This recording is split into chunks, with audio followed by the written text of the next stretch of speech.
श्रीमन्महागणाधिपतये नमः।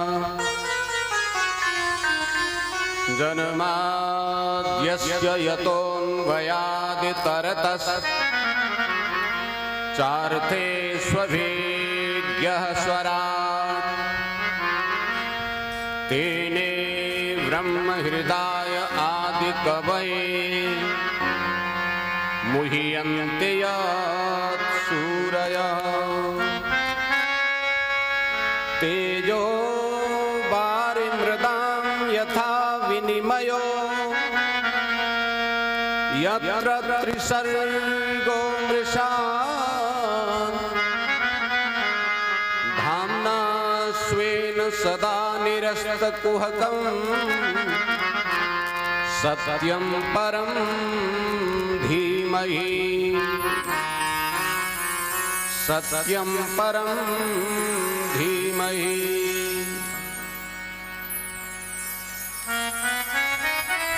व्यास जी ने श्रीमद् भागवत महापुराण जब लिखना प्रारंभ किया तो ये पहला श्लोक है श्रीमद् भागवत महापुराण। इसमें उन्होंने सत्य की वंदना की। सत्यम वयम धीमहि। सत्यम सत्य स्वरूपम परम परमेश्वरम वयम वयम सर्वे जनाः धीमहि ध्यायेमः।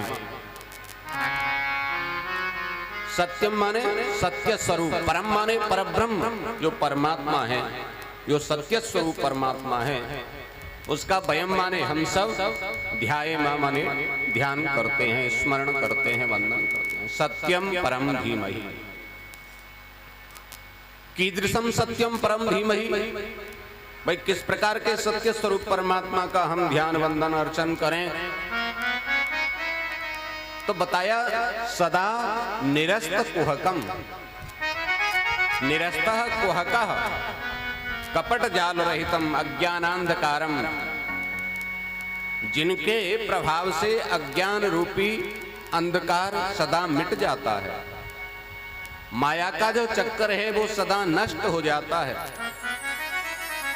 ऐसे स्वेन धाम्नः आत्मना प्रकाशः, जो स्वयं ही प्रकाशित हैं, जिनको किसी भी प्रकाश की आवश्यकता नहीं है, ऐसे जो समस्त कपट जाल को नष्ट करने वाले हैं, सत्य स्वरूप परमात्मा का हम वंदन करते हैं, नमन करते हैं। जन्माद्यस्य यतोऽन्वयादितरतश्च। जन्म आदि के जो हेतु हैं, माने जन्म आदि के हेतु बनकर के अन्वय व्यतिरेक की भांति जो प्रत्येक प्राणी के अंदर समाये हुए हैं, माने प्रत्येक प्राणी जीवात्मा के अंदर परमात्मा है, किंतु दिखाई किसी को नहीं देते।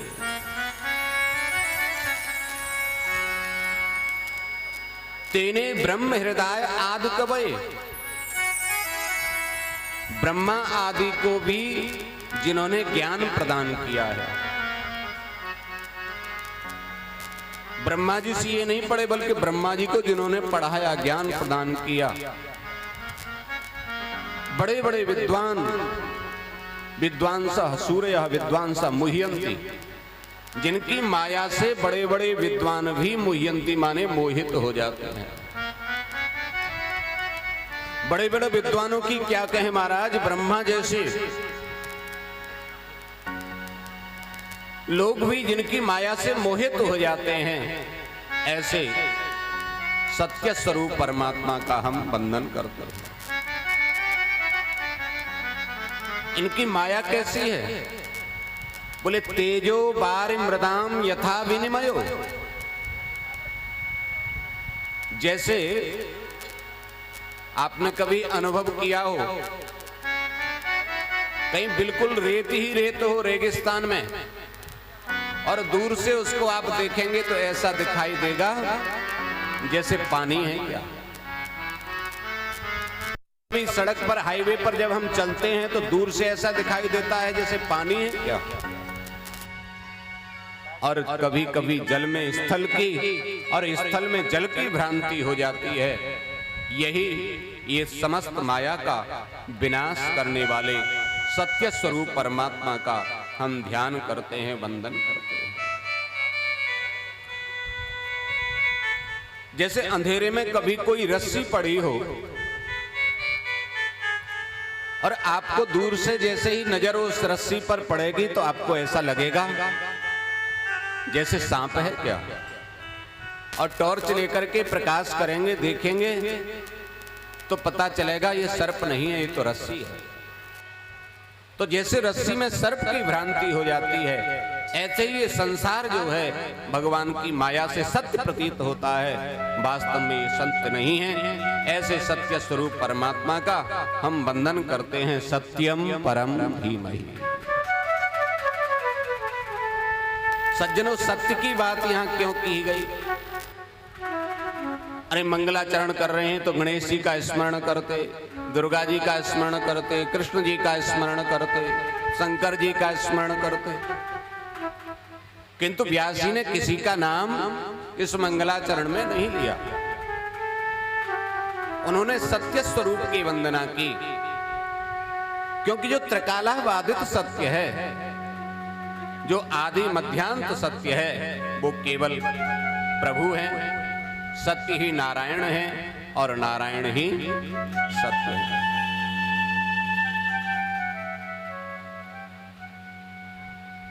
इसलिए कभी कभी हम अपने घर पर कोई छोटी पूजा करानी हो, किसी बच्चे का जन्मदिन हो, कोई अमावस्या पूर्णमासी हो, कभी कुछ अच्छा करने का मन हो तो हम छोटी सी पूजा घर पर कराते हैं, छोटी सी कथा कराते हैं। क्या नाम है उसका? है? कराते हो कभी कि नहीं? क्या नाम है? सत्यनारायण। सत्यनारायण भगवान की कथा।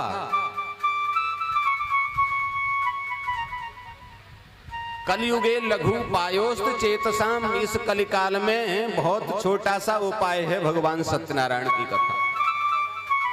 उस कथा की चर्चा नहीं करेंगे, केवल नाम मात्र उसका प्रयोजन अभी यहाँ है कि उसका नाम है सत्यनारायण। माने सत्य ही नारायण है और नारायण ही सत्य है।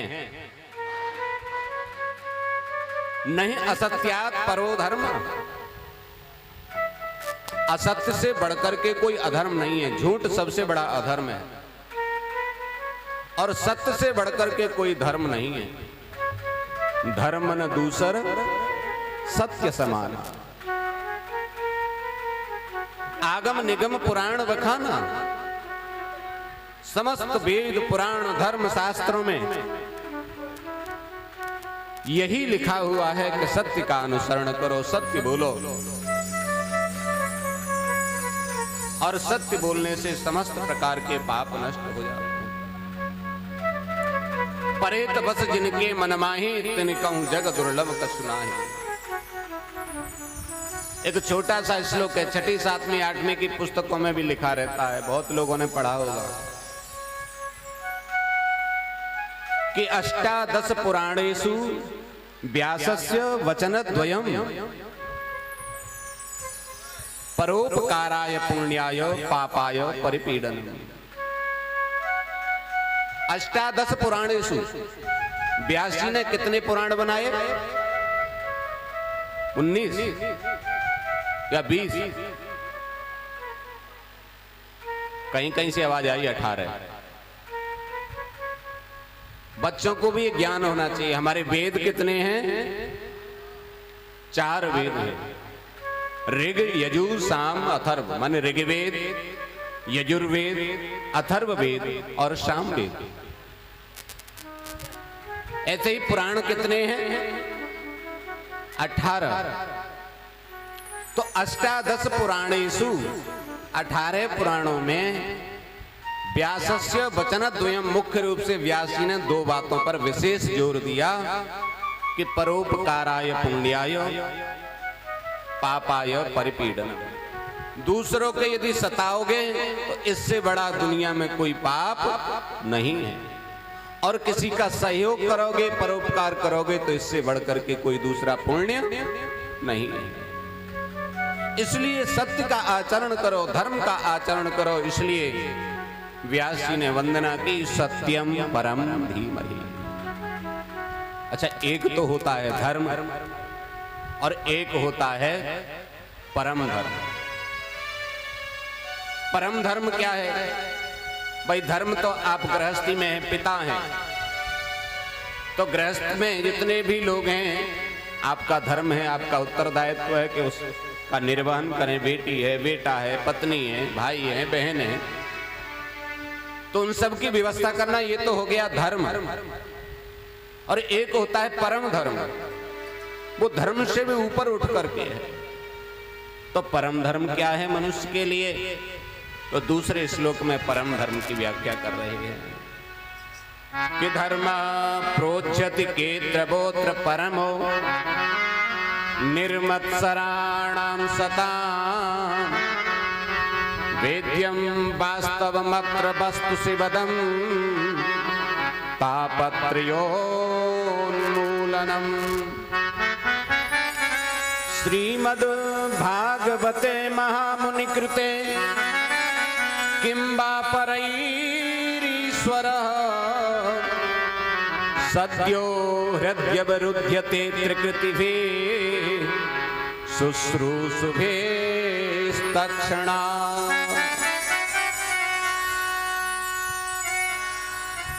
सद्य हृदय अवरुध्यते,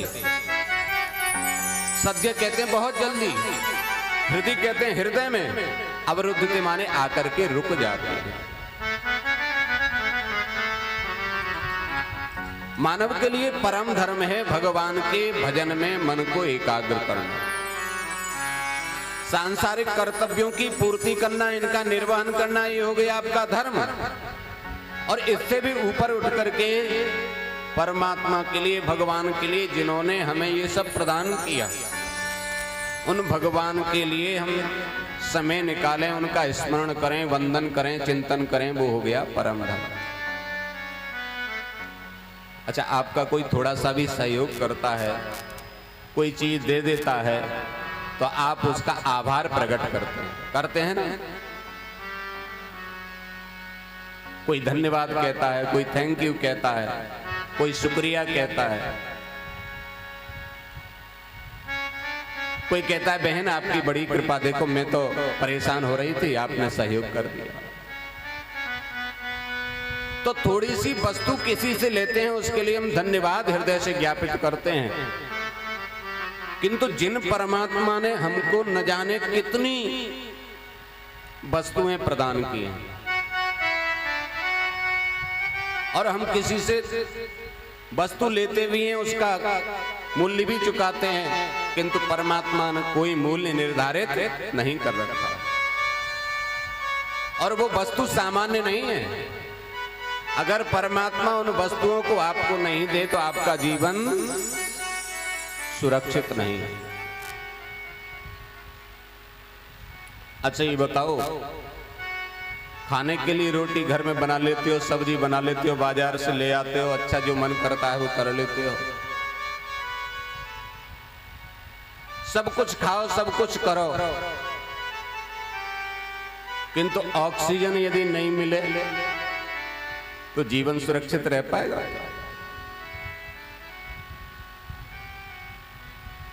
ये सूर्य का प्रकाश, ये चंद्रमा की चांदनी, ये शीतल मंद सुगंध बहती हुई हवा, ये वातावरण में निरंतर बढ़ती हुई ऑक्सीजन, ये कहां से प्राप्त हो रही है? इसका कोई शुल्क आप देते हैं? थोड़े से कमरे में आपको रोशनी करनी होती है, लाइट जलानी होती है, तो आपके पास मीटर से बिल निकल करके आ जाता है और महीने पर उस बिल का आप भुगतान करते हैं। किंतु जो परमात्मा निःशुल्क आपको ये प्रदान कर रहे हैं, क्या कभी इसका शुल्क कोई आपने दिया? कोई शुल्क आपने नहीं दिया। आपसे यही शुल्क है कि उन परमात्मा का कम से कम आप सुबह शाम धन्यवाद तो ज्ञापित करें, उनका स्मरण तो करें, उनका चिंतन तो करें, उनके प्रति कृतज्ञ भाव तो होना ही चाहिए। तो वही बताया कि धर्म प्रोच्यति कैत्रबोत्र परमो निर्मत्सराणाम सताम। निर्मत्सराणाम सताम, ऐसे सज्जनों के लिए, ऐसे सत्पुरुषों के लिए जो निर्मत्सर हैं, माने जिनके अंदर किसी भी प्रकार का मोह ममता ईर्ष्या राग द्वेष नहीं है। उनके लिए परम धर्म क्या है? वास्तवम अत्र वस्तु वेद्यम। यहाँ जानने योग्य क्या है? बोले श्रीमद् भागवत महापुराण की कथा। कैसी है ये श्रीमद् भागवत महापुराण की कथा? बोले शिवदम, शिवम कल्याणम ददाति तो शिवदम, माने कल्याण करने वाली है। और कैसी है? बोले तापत्रयोन्मूलनम, त्रियाणाम तापानाम उन्मूलनम विनिष्टीकरणम। जो 3 प्रकार के ताप होते हैं उन तापों का विनाश करने वाली है। और कैसी है? बोले ये तीनों प्रकार के जो ताप होते हैं ना, इनमें से एक भी ताप यदि व्यक्ति के अंदर आ जाए तो वो सुख से नहीं रह पाता। तो समस्त तापों को नष्ट करने वाली है। और देखो, श्रीमद् भागवते महामुनिकृते किंबा परैः ईश्वरः। यदि जैसे आपके गांव में कथा हो रही और आपने घर पे ये मन में विचार किया कि आज तो कथा हो रही है हसनगढ़ में, वहां ब्रजमोहन जी के यहाँ, वहां कथा सुनने जाना है। जैसे ही जाने का भाव आपके मन में आएगा, तैसे ही कन्हैया आपके हृदय में आकर के विराजमान हो जाएंगे। मैं नहीं कह रहा हूं, ये पुराण में लिखा हुआ है। जैसे ही भागवत सुनने की, कथा सुनने का मन आपका होगा, भगवान आपके हृदय में आकर के विराजमान हो जाए। और केवल विराजमान ही नहीं होंगे, हृदय अवरुध्यते, हृदय में आकर के बैठ जाएंगे, रुक जाएंगे। और आप फिर विचलित होने लगेंगे, कब मैं, व्यास जी तो आ गए, मैं तो पहुंच नहीं पाई, घर का काम ही खत्म नहीं है। सुबह का भोजन, नाश्ता कराया बच्चों को, पतिदेव को, अन्य लोगों को।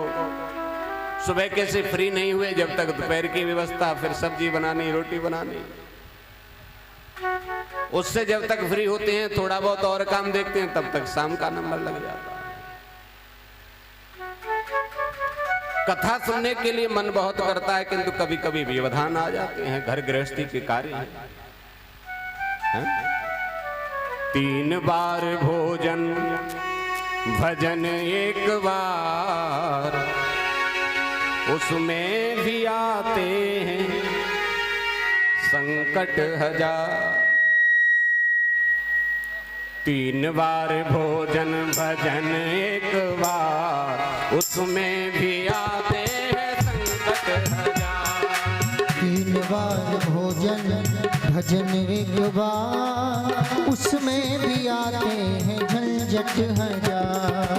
3 बार भोजन भजन 1 बार, उसमें भी आते हैं झंझट 1000। 3 बार भोजन भजन 1 बार, उसमें भी आते हैं झंझट 1000। बार बार भोजन भजन 1 बार, उसमें भी आते हैं झंझट 1000।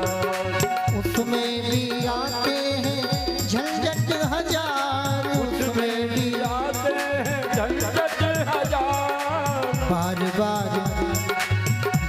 बार भोजन भजन 1 बार, उसमें भी आते हैं झंझट 1000।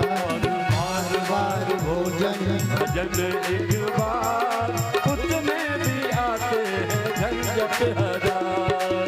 मन मेरा चाहे मैं कथा सुन आऊं, मन मेरा चाहे मैं कथा सुन आऊं, कथा सुन आऊं, सत्संग सुन आऊं, कथा सुन आऊं, सत्संग सुन आऊं। जाते जाते जाते जाते जाते जाते बच्चों की आई पुकार, उसमें भी आते हैं झंझट 1000।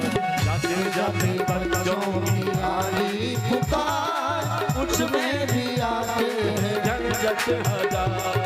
3 बार भोजन भजन 1 बार, उसमें भी आते हैं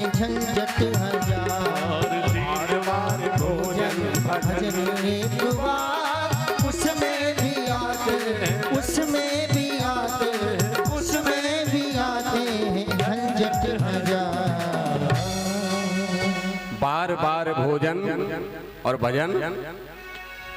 केवल ये कहा जाता है सुबह नहा धो करके थोड़ा धूप बत्ती जलाओ, थोड़ा भगवान के दर्शन करो, नित्य कर्म करो, किंतु उसमें भी अनेक व्यवधान उत्पन्न हो जाते हैं।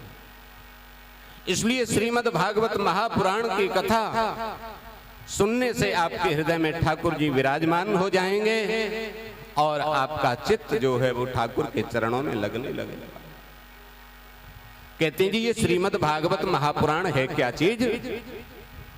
तो इसके लिए बताया कि निगम कल्पतरोर गलितम फलम सुख मुखादमृता द्रव संयुतम पिबत भागवतम रसमालयम मुहुरहो रसिका भुवि भावुका। निगम कल्पतरोर गलितम फलम। निगम कहते हैं वेद को, निगमः वेदः, तत्रूपः कल्प वृक्षः, तस्य वृक्षस्य पक्वम फलम श्रीमद् भागवत महापुराणम। ये जो वेद है ना, वेद रूपी कल्प वृक्ष का पका हुआ फल ही श्रीमद् भागवत महापुराण। कहते हैं जी ये पका हुआ फल है, बोले हाँ। तो फल में तो गुठली भी होती है, छिलका भी होता है। ये जो फल है पका हुआ श्रीमद् भागवत महापुराण का, इसमें गुठली क्या है, छिलका क्या है? बोले इसमें गुठली और छिलका नहीं है, ये तो रस से भरा हुआ है, अमृत द्रव संयुतम, अमृत रूपी रस से भरा हुआ है। बोले क्या करें फिर इसका, कैसे खाएं? बोले खाने की चीज नहीं है। बोले फिर? बोले पिबत, पियो, पिबत भागवतम रसमालयम। इस भागवत रूपी रस से भरे हुए इस अमृत रूपी फल का पान करो, पियो। अरे कब तक पिए महाराज? अभी 10 दिन पहले ही तो यहाँ पास के गांव में चल रही थी, वहां पी रहे थे। अभी 15 दिन पहले एक गिलास चल रही थी, वहां पी रहे थे। कब तक पिए? बोले आलयम, मुहुर्मुहु, बार बार पियो। और कब तक पियो? आलयम मोक्ष पर्यंतम, यावत् तव मोक्षम न स्यात् तावत् त्वं श्रीमद् भागवत महापुराणस्य कथाम शृणुता। जब तक तुम्हारा मोक्ष नहीं हो जाता, सुनते सुनते कल्याण नहीं हो जाता, तब तक श्रीमद् भागवत महापुराण की कथा का श्रवण करते रहो।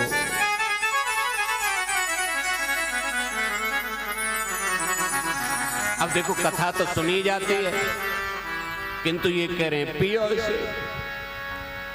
पीने का मतलब क्या है? पीने का मतलब होता है कि किसी भी विषय को हम इतना अच्छे से तैयार करें, पढ़ें, लिखें, सुने कि उसको फिर भूलें। कभी कभी हम बच्चों से कह देते हैं ना, इस पुस्तक को घोट के पी जाओ, इतनी तैयार कर, इसको घोट के पी जाओ। घोट के पीने का मतलब ये नहीं है कि पुस्तक की ठंडाई बनाओ और पी जाओ।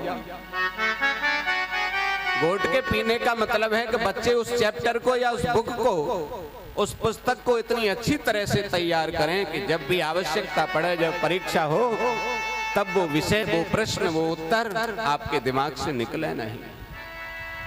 इसलिए श्रीमद् भागवत महापुराण की कथा को सुनना नहीं, पीना कहा। इसको पी जाओ। कैसे पी जाए भैया? बोले इसको इतनी गहराई से सुनो, इतनी गहराई से इसका श्रवण करो, मनन करो और चिंतन करो कि आवश्यकता पड़ने पर आप इसके माध्यम से अपने जीवन के कल्याण के मार्ग को प्रशस्त कर सको।